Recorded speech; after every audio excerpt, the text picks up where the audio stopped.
And welcome back to the Crochet Crowd, and of course my friends at AllFreeCrochet.com. Now AllFreeCrochet got something in the mail, and they wanted to determine, the viewer wants to know, what is a loose crocheter and a tight crocheter, and how do you determine if you're a loose or a tight kind of person? So I think that's kind of a funny question, but it's a very valid question when it comes to crochet.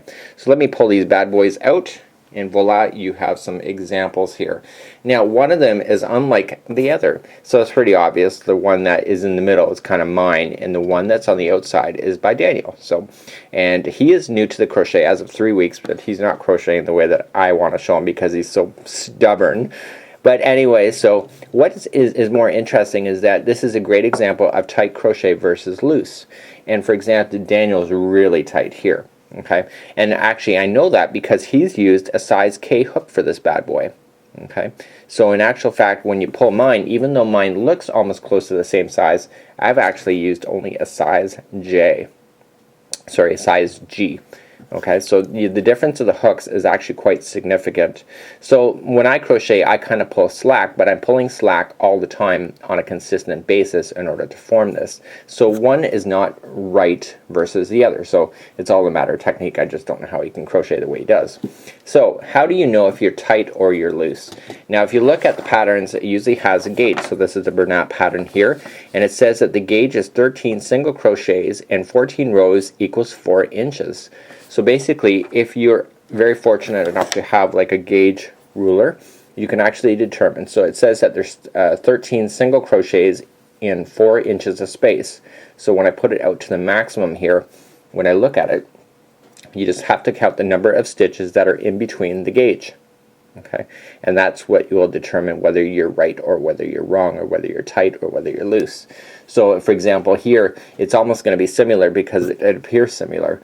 But when you look at something like here, so what I did is I matched the hook. So I used the same hook Daniel did, and look at the size difference. It's actually very significant. But when you look at it now per inch, when I move this back in, you can see that Daniel is about 4 inches, or sorry, 4 stitches per inch, where me on the same hook is almost 3. Okay, so you can see that I'm a lot looser than he is when it comes to that. So not all patterns really prefer you to be loose or to be tight. You know, it's up to you on your styling and how you crochet, I suppose.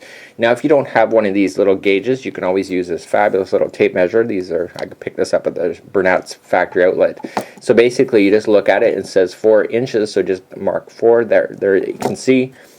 Put your crochet project in front of it. So if it says to do a sample, you can just do a sample and determine how many stitches that you get between the 4. Okay, not all of them say like a 4-inch space. It could be a lot sooner. Could be just 3 stitches per 1 inch. All that kind of jazz. So it all depends on the pattern that you're working on, but this is a really good indication of determining whether you're tight or you're loose by looking at the actual patterns and actually just kind of cross-referencing with your friends.